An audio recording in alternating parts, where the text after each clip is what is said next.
I step off the bus, my boots crunching against the gravel, and immediately the weight of home hits me. It smells like rain-soaked earth and roasted bread, the scents mingling with memories I didn't realize I'd missed.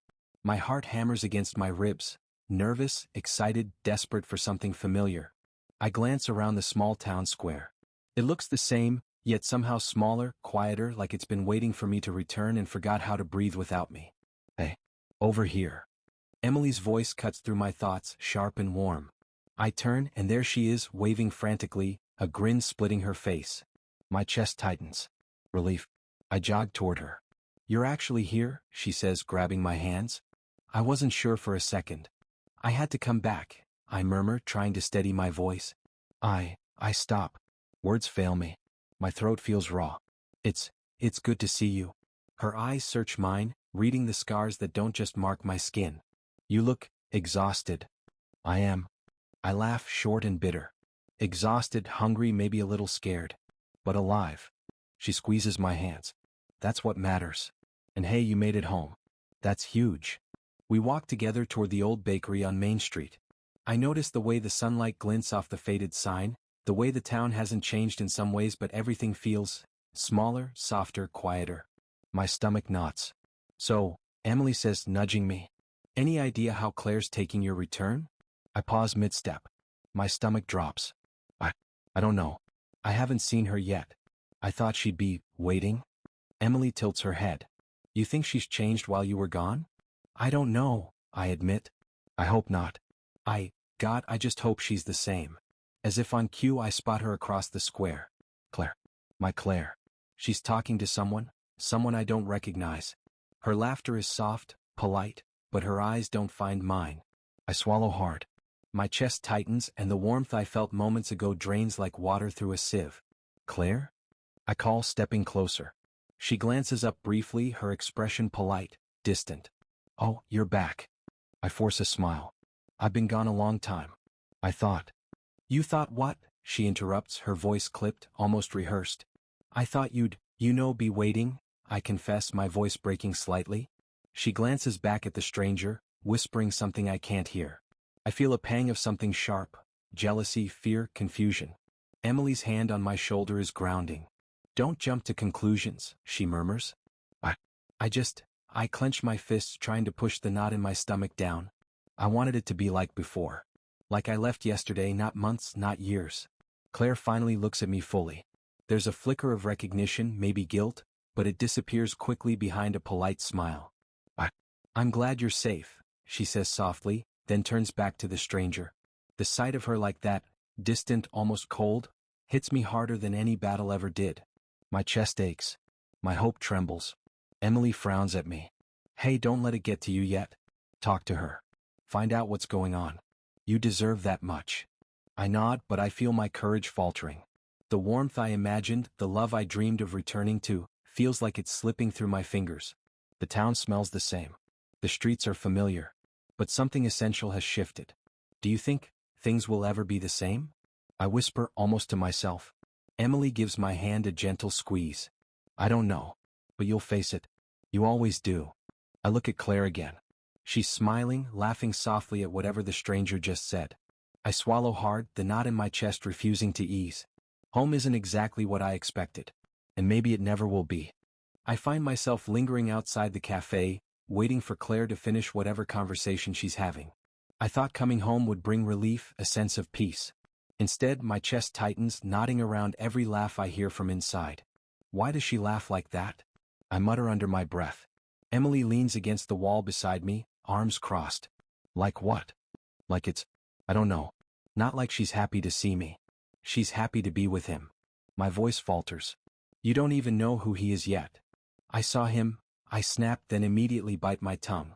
Emily's gaze is sharp. Fine. I saw him. Daniel. And every time she smiles at him, it's like I don't exist. Emily sighs. Okay. Don't jump yet. Observe. That's what I always say. People can act differently for reasons we don't understand. I don't need to observe. I can feel it. She's distant. And he's everywhere she is. I push open the cafe door before she can protest. Claire, I call, stepping toward her. She glances up, eyes flickering from me to Daniel. My stomach twists. Hey, she says softly, but her smile is automatic, polite, not warm. I need to talk to you, I say, my voice low but firm. Oh really? Now. Her eyes dart to Daniel. Can it wait? No, I snap, ignoring her casual dismissal. It can't wait. I've been gone. I came back thinking we'd. Thinking what? She interrupts, cutting me off like a blade. That we'd be okay. That nothing changed. But every time I see you with him, it's like, I break off, unable to find the words. Rage and heartbreak swirl inside me, a bitter storm. See with who? Claire's voice is calm, almost too calm. Daniel, I hiss. Who else? You laugh at his jokes. You act like I'm invisible. She shakes her head, brushing a strand of hair behind her ear. You're imagining things. Really you are. I'm imagining this? I point at the space between them, at the way her eyes light up when he speaks, at the subtle lean toward him that I can't unsee. You're imagining it? Do you think I'd be insane to notice this? Please, she says, waving me off. You've been through hell. Don't twist everything into some betrayal story. You're tired. You're jumpy. I get it. Her words sting, but they also feel wrong. My gut screams that there's more. I open my mouth, ready to argue, but she excuses herself, leaving me standing in the cafe doorway, teeth clenched, fists tight. Emily meets my gaze as we step back outside. See? You're not wrong. But don't explode just yet. Observe. Take it slow. Observe. I laugh bitterly, shaking my head. How much slower can I go before I lose what little sanity I have left? Emily studies me, expression unreadable. Look, I know you want answers now. But if you act without thinking, you might ruin everything. You need to see the full picture before confronting her again. I pace, frustration bubbling. I trusted her. I came back expecting home. And now everything feels like a lie. Every smile, every laugh, tainted. Emily's voice softens. I know. But don't let anger drive you. Let it guide you. Watch closely. And when the time is right, you'll know what to do. Guiding me? I mutter, rubbing my face. It's like the moment I thought I could breathe, someone shoved a mask over my face. And now I can't tell what's real anymore. Emily steps closer. That's exactly why you need to be careful. Masks are tricky. People hide behind them, even the ones we love. I stare into the distance, imagining Claire and Daniel together, the easy familiarity between them, the subtle touches, the jokes I never hear. My stomach knots again. I feel the first deep stab of emotional trauma, the betrayal I didn't see coming, the world I thought I understood collapsing piece by piece. Emily, I whisper, voice almost breaking, what if things aren't ever the same? She places a hand on my shoulder. Then we survive anyway. You survived the war. You can survive this too. Just watch. Wait. And don't let them see the pieces you're afraid of losing. I nod slowly, though the weight in my chest refuses to lift. I watch Claire through the window once more. Daniel's hand brushes hers lightly and she laughs, just enough to make my gut twist. Home isn't home. Not yet. And the mask she wears cracks a little more each time I see her. And I know deep down I can't unsee what I've seen. I shouldn't have looked. I knew that the moment I saw Claire's phone lying on the counter, glowing with new notifications, something in me would break. But curiosity, or maybe dread, won. I picked it up, fingers trembling, and unlocked it.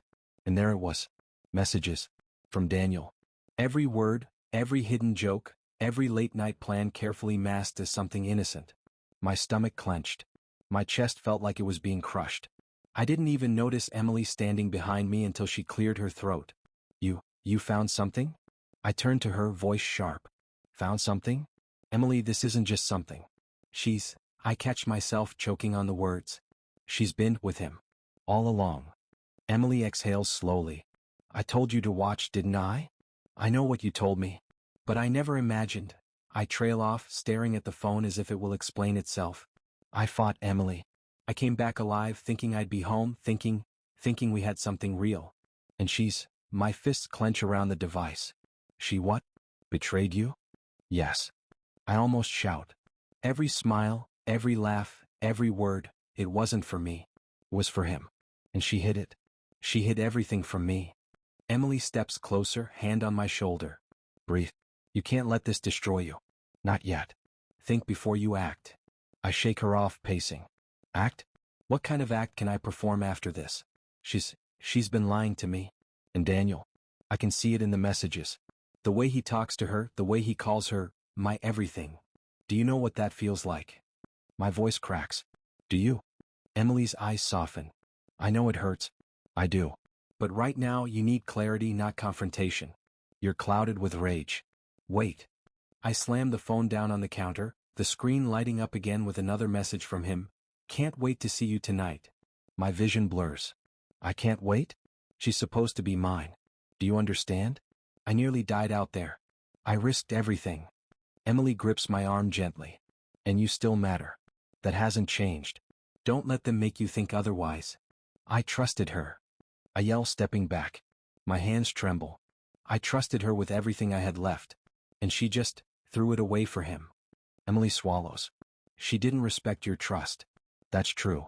But losing control, exploding, that won't help you. You need to decide how you respond. I slump against the counter, running my hands through my hair.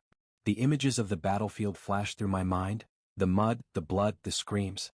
Every sacrifice, every night I spent wondering if I'd survive, every moment I clawed through hell for a chance to come home, all of it seems meaningless next to this.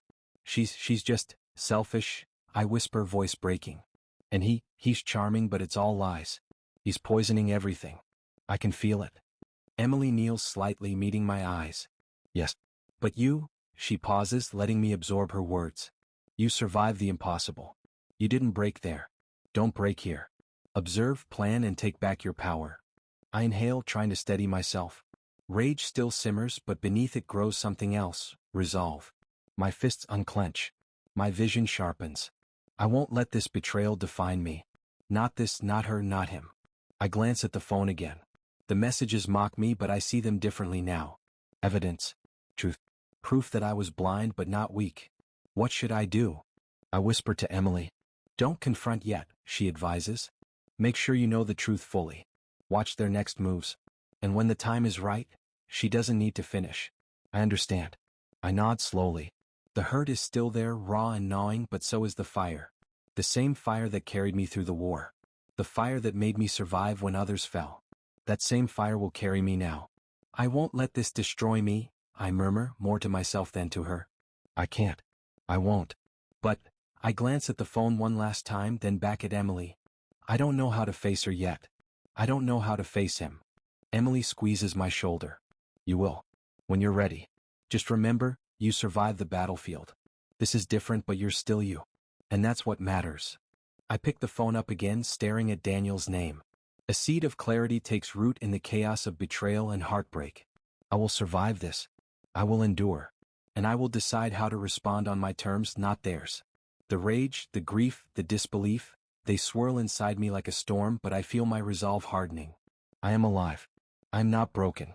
And this is just the beginning. The square buzzed with the usual weekend chatter, families strolling, children laughing, but all I could hear was the pounding of my own heart.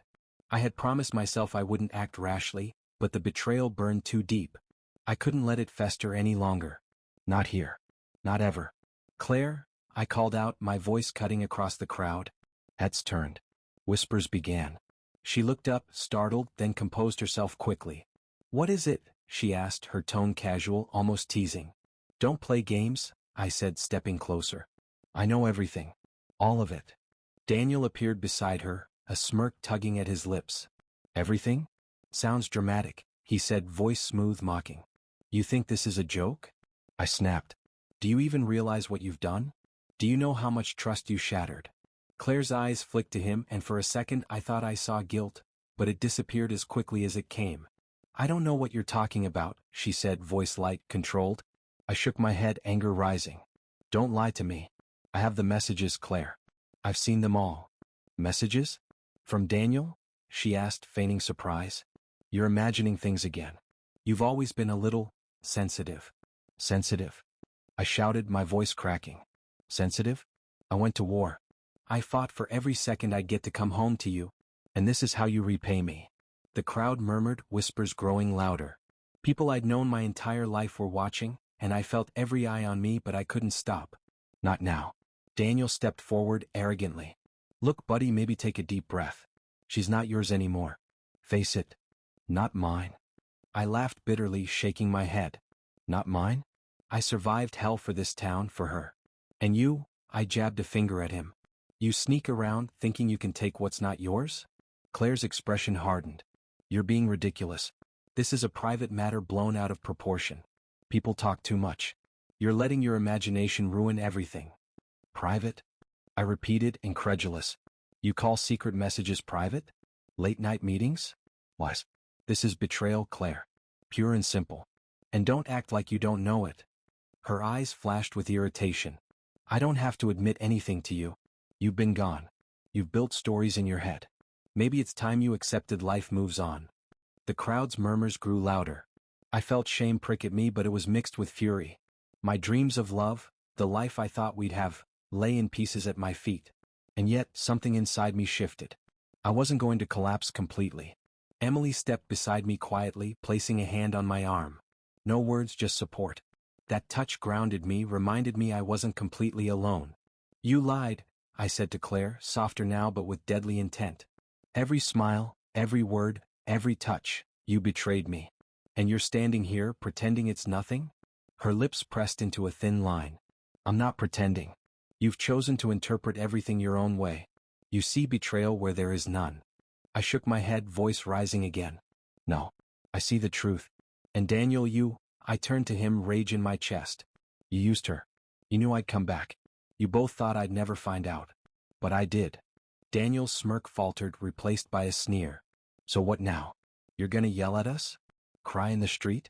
Pathetic. I don't need your approval, I said, voice cold. I don't need either of you. I trusted her. I loved her. And that's on me. But I won't let your lies define me anymore. Claire's face paled slightly, though she tried to mask it. The whispers of the townsfolk swelled into something tangible: judgment, curiosity, shock. Emily tightened her grip on my arm. You're strong, she whispered. Remember that. I drew in a deep breath, letting the weight of betrayal wash over me, letting the shame mix with rage and sadness. My dreams of love were gone, shattered. But I was still standing. And as I turned away from them, from the smug arrogance of Daniel and the manipulative calm of Claire, I knew one thing: I would survive this too. Home might feel broken, love might have betrayed me, but I was still me. Still alive. Still capable of fighting, not with fists this time, but with the strength I'd carried all along. The cabin smells of pine and dust, the fire pit cold in the corner. I drop onto the worn wooden chair and let the silence press against me. Outside, the forest hums quietly, and for the first time in weeks, no one is watching, no one judging. I can't believe it, I whisper to myself, staring at my hands. I trusted her. I trusted both of them. A knock at the door breaks my reverie. I tense. Who is it? It's me, Emily's voice calls softly. I open the door. She steps inside, shaking off the chill from the snow-dusted path. Thought you could use some company, she says gently, her eyes scanning my face. I don't need company, I mutter, but my voice is hollow. You need clarity, she corrects. You're not thinking straight. That's why I'm here. I slump back into the chair, rubbing my face. I keep replaying everything, the messages, the lies. I fought for so long thinking I'd come back to love, to home, and it's all shattered.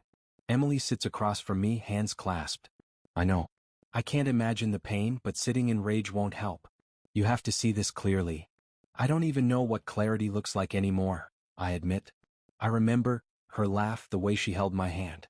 And now, my throat tightens. It's all lies. Emily nods. Memories don't disappear because of betrayal. They're yours to remember, not hers to twist. I stare into the fire, though it's cold, imagining the battlefield. Mud, screams, fire, blood. The hours I spent fearing death, the nights I begged for survival. All of it feels hollow now next to this emotional devastation. Emily, I whisper, voice raw. I keep thinking, should I confront them again? Make them pay? Make them feel even a fraction of this. Revenge won't fix anything, she says firmly. It'll chain you to anger, and it'll make them stronger in your mind, not weaker. You need strategy, patience, self-preservation. I shake my head, pacing the small cabin. Patience? I'm not good at that. I've always faced things head-on.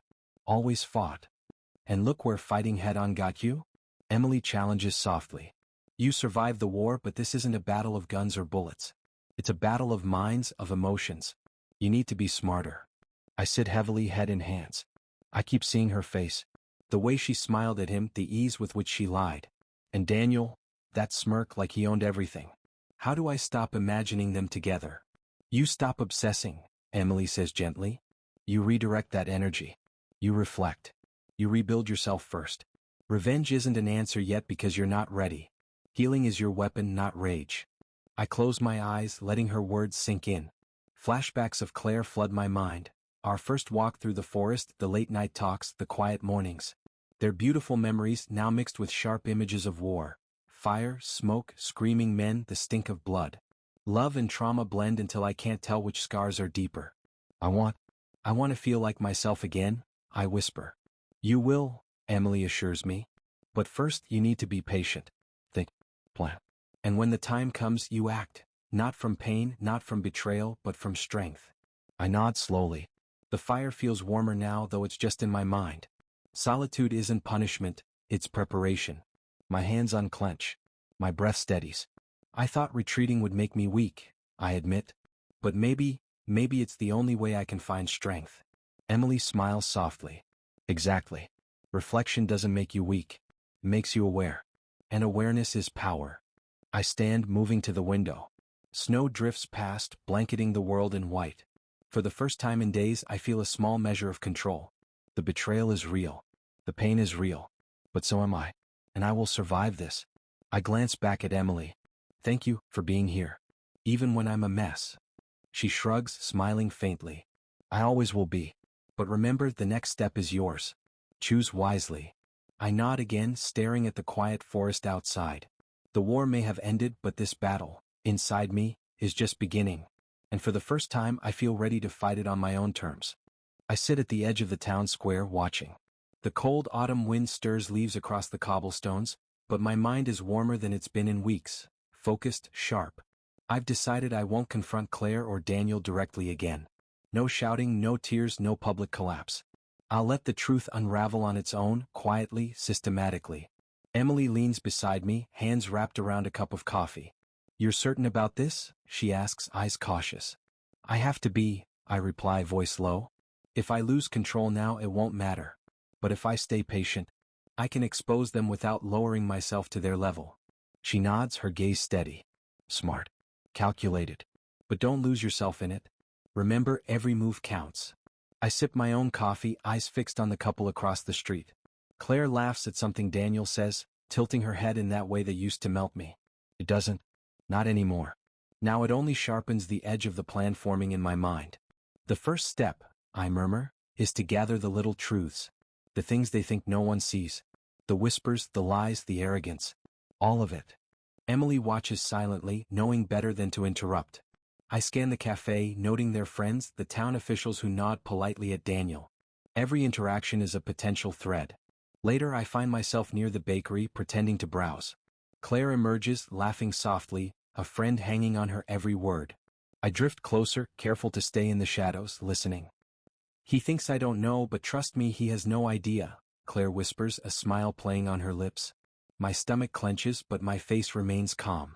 No idea, I repeat under my breath, letting the words settle. They're already evidence in my mind. Daniel chuckles, low and arrogant. Good.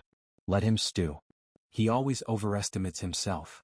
I bite my tongue to keep from reacting. Instead, I pretend to pick up a loaf of bread, letting my presence remain unnoticed. My plan is subtle, psychological, a ripple that will eventually turn into waves. Step 2, I murmur later to Emily, is influence. I don't need to accuse, I need to hint. Plant seeds where their friends will notice, where the town will see cracks in their perfect image. Emily tilts her head. Careful. That requires patience. Too much and they'll suspect. I know, I reply. Which is why I'm careful. A dropped text here, an overheard comment there. Nothing direct. Just enough to let their own arrogance betray them. I spend days weaving small threads into the fabric of their social circle.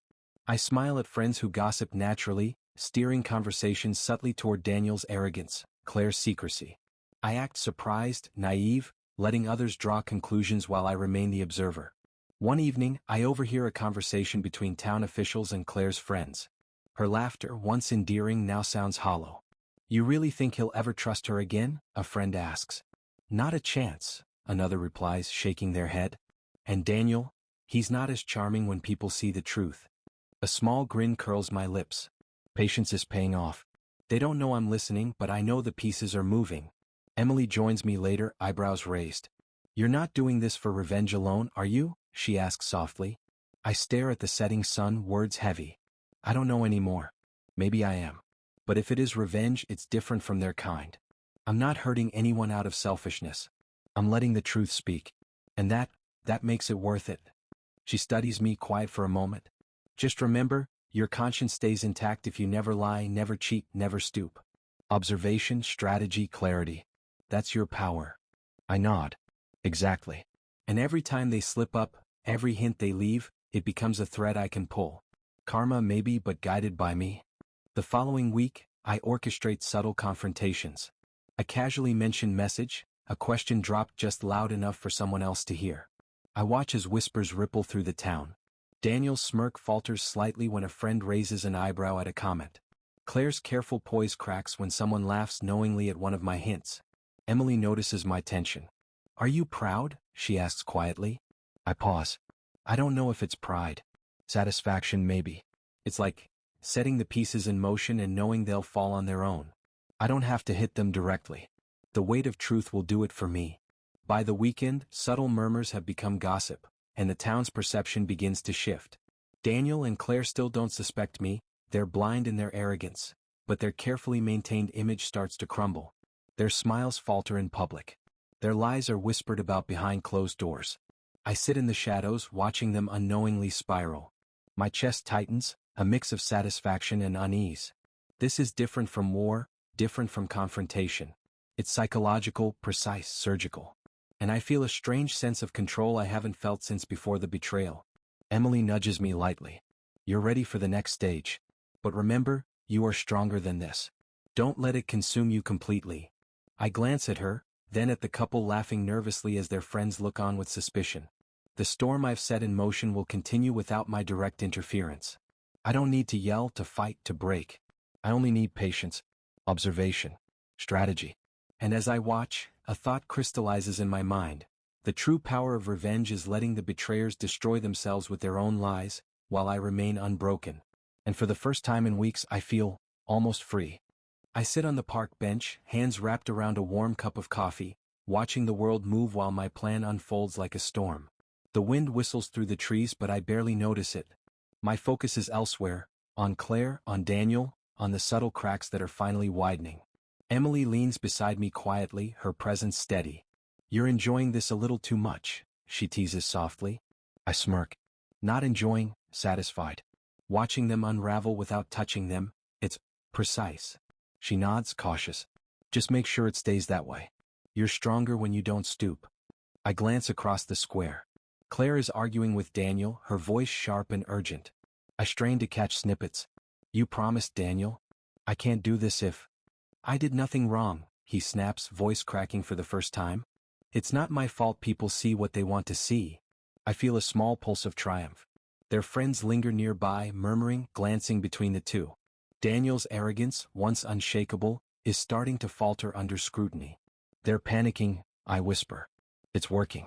Every lie, every smirk, every manipulation, they can't maintain it anymore. Emily sips her coffee, eyes focused on me. You did this carefully. Now you watch. Let karma do its job.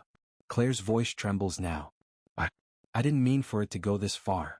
People are talking, everyone is whispering. Daniel's hand shakes as he runs it through his hair. This isn't fair. We were fine before someone started spreading things. I take a deep breath. Fine? They were never fine. They just thought they could control perception.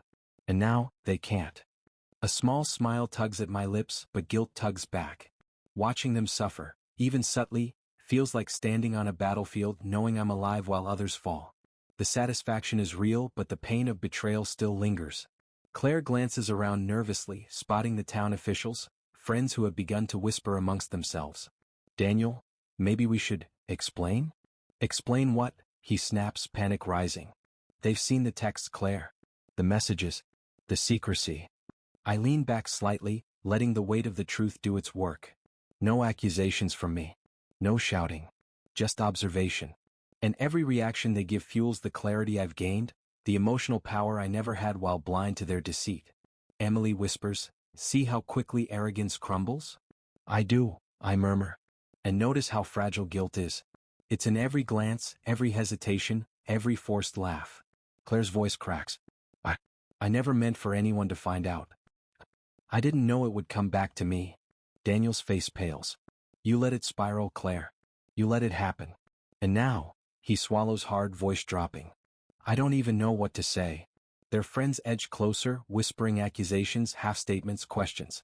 The subtle evidence I planted, the hints I allowed others to overhear, the casual comments about late-night meetings, all of it converges into a cascade that neither of them can stop.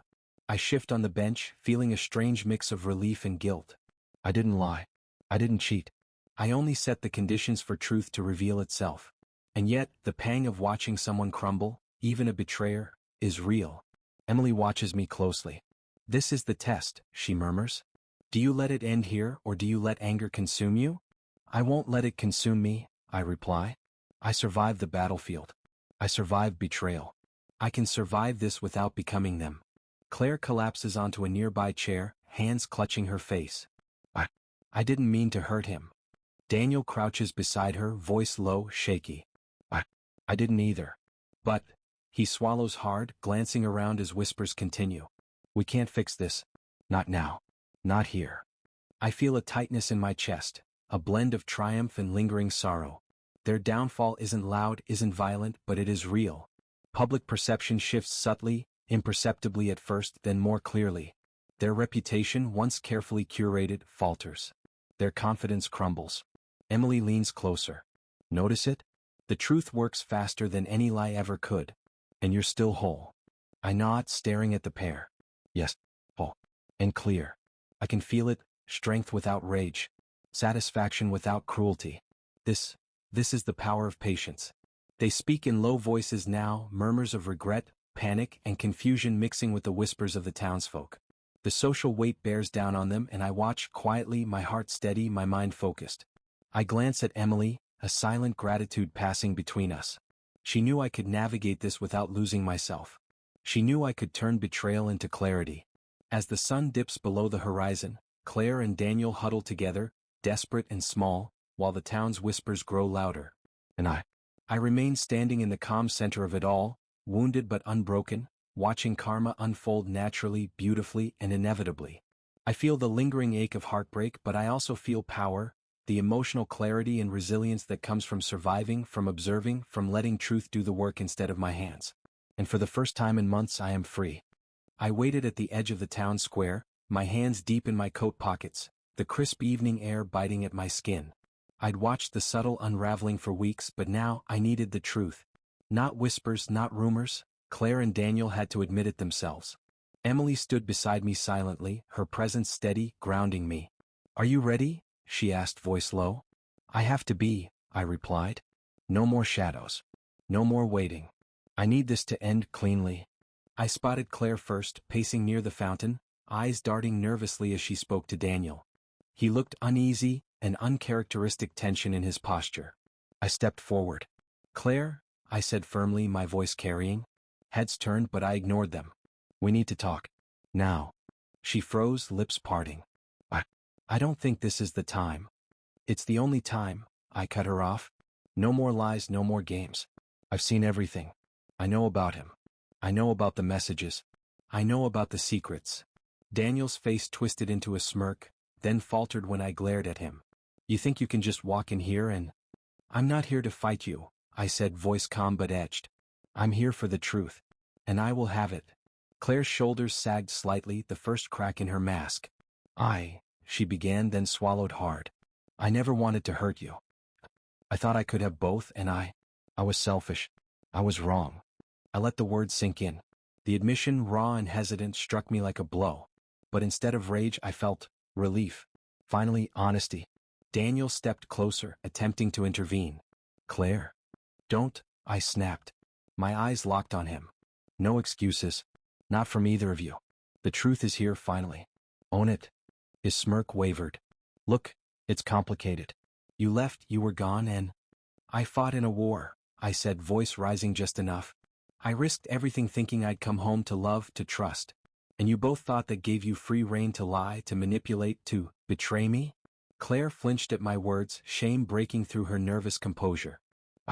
I see that now. I see everything. And I'm sorry. I wish I could take it back. And Daniel? I asked, cold and precise. Do you see it? He swallowed, eyes darting. I didn't realize it would. I didn't think. Don't think, I said sharply. Just hear it. You've lost the moral high ground. Every excuse you make now only confirms it. You can feel it, can't you? The weight of what you've done. His gaze dropped. I could see it in the slump of his shoulders, the twitch of his hands. For the first time, arrogance failed him. Emily stepped closer to me, her presence steady. You're doing the right thing, she whispered. I nodded slightly. Yes. The right thing is not revenge. The right thing is truth, acknowledgement, and moving on. Claire's voice cracked. I never thought you'd find out. I can't believe how much I've hurt you. You don't get to believe, I said softly. You get to accept. And I get to decide my own path. The square felt impossibly quiet, even with the curious eyes of townsfolk lingering. I realized then that closure isn't loud. It isn't dramatic. It's the quiet acknowledgement of truth, the letting go of anger, the reclaiming of yourself. I've decided, I said, voice firm, carrying through the still air. I won't punish you. I won't confront you again. I won't let your actions control my life anymore. I'm walking away. That's my choice. That's my power. Claire's lips trembled. You're leaving? Yes, I said. I forgive myself for ever trusting you. I release you from my anger. But I won't stay in your shadow. I won't let you dictate my life. Daniel's mouth opened, but no words came. The truth hung between us, undeniable, complete. Emily gently touches my arm. This is growth. This is freedom. You're choosing yourself. I take a deep breath, feeling the burden lift, the tension in my chest loosening. The betrayal stings, but it no longer defines me. I have clarity, strength, and the knowledge that my life is mine to reclaim. Claire and Daniel stand frozen, the weight of their own actions finally tangible, their arrogance crumbled, their excuses hollow. I turn slowly, walking toward the forest path leading out of town, Emily following. Goodbye, I whisper, not to them but to the pain, the heartbreak, and the betrayal that haunted me for months. As the last echoes of the square fade behind me, I realize something profound. Justice is not revenge. Justice is awareness, truth, and the courage to walk away. And for the first time in what feels like forever, I am truly free. The mornings feel quieter now, but not empty. The cabin outside town has become a sanctuary, the wind through the pines no longer threatening, only steadying. I move slowly, sipping coffee, listening to the forest breathe. It's strange, freedom doesn't roar. It whispers. Emily drops by as she always does. How are you today? She asks, voice calm, steady. I shrug lightly. Better. Stronger. I still think about everything. But it doesn't weigh me down anymore. She smiles faintly, eyes soft. That's growth. You're learning to carry yourself without letting the past dictate your steps. I nod, staring out the window at the frost glinting in the morning sun. I never thought I'd get here. I thought betrayal would break me completely. But I survived. And maybe that's enough for now. Later I venture into town. The streets are familiar but feel new, untainted by the shadows of deceit. People pass, some nod, some smile, but none carry judgment. The weight of the past seems lighter here. I notice someone at the market. Mark, a childhood friend, quiet, sincere. He waves and I wave back. There's no pretense, no hidden motives. Just a simple smile, warm and grounding. Hey, I say as I approach. It's good to see you. You too, he replies, tone easy. It's been a while. We walk through the stalls, chatting lightly. It's mundane, ordinary, but it feels honest. I realize I haven't felt honesty like this in months, maybe years. I tell myself I'm not looking for anything, but the comfort in his presence is undeniable. Emily observes from nearby, arms crossed, watching me with a faint smile. He seems good for you, she comments quietly. I glance at her, a half smile tugging at my lips. He's different. No games, no hidden motives. Just someone who listens and cares. It's refreshing. Back at the cabin, I sit by the fire as night falls, thinking. My thoughts wander over the battlefield, over the heartbreak, over Claire and Daniel's downfall. Pain still lingers, sharp in sudden moments, but it no longer controls me. I whisper to myself, more affirmation than question. I survived betrayal. I survived heartbreak. And I am stronger for it. I am worthy of trust, of love, of happiness. Emily joins me again, settling into her chair across from mine. You've come far, she says. But remember, you're allowed to be happy now. You've earned it. I think. I am ready, I reply, voice quiet but steady. Not to forget, not to ignore the pain, but to embrace life. To let new bonds form without fear, without hesitation. Outside, the moon casts a soft glow on the cabin roof. I imagine the road ahead, unknown, uncertain, but promising. I realize that moving on doesn't erase the past, it honors it. It allows me to carry lessons instead of scars, hope instead of bitterness. I glance at Mark's empty chair, remembering the small smiles, the genuine laughter we shared today. Maybe friendship will grow into something more, maybe not. But for the first time in months, I welcome the possibility without fear. Emily watches me with quiet pride. You're ready, she says simply. Yes, I whisper. Ready to live, to trust, to care again. Ready to embrace life on my own terms. The night is calm, the forest breathing softly around the cabin. And for the first time in what feels like forever, I am at peace. Pain and hope coexist, but hope now leads. And I step forward, knowing that life, with all its uncertainties, still holds beauty, trust, and the possibility of love. I sit by the window, sunlight spilling across the table, dust motes drifting lazily in the warmth. The letters I kept from the war lie stacked neatly beside me, faded, folded, reminders of a life that demanded everything I had. I trace the edges with my fingers, feeling the weight of every word I once wrote and received. Emily comes in quietly, carrying 2 mugs of tea. Thinking again? She asks softly, setting one down. Always, I reply, voice low. It's hard not to. Memories, they linger. She sits opposite me, eyes kind, steady. They do. But you've changed. You see them differently now. I nod, staring at the oldest letter. I survived more than I thought possible. The war, losing Claire, the betrayal. I thought each would destroy me. But here I am. Still me. Emily smiles faintly. And stronger. You've earned this peace. I glance around the cabin, letting the sunlight warm me. Small keepsakes from the past, photographs, a pendant Emily gave me long ago, remind me of love and loyalty that endured, unlike the heartbreak. I pick up the pendant, turning it over in my hand. I lost so much, I say, voice tight. And yet, I gained perspective, resilience, clarity. I learned who I can trust, who I am, and what I'm capable of enduring.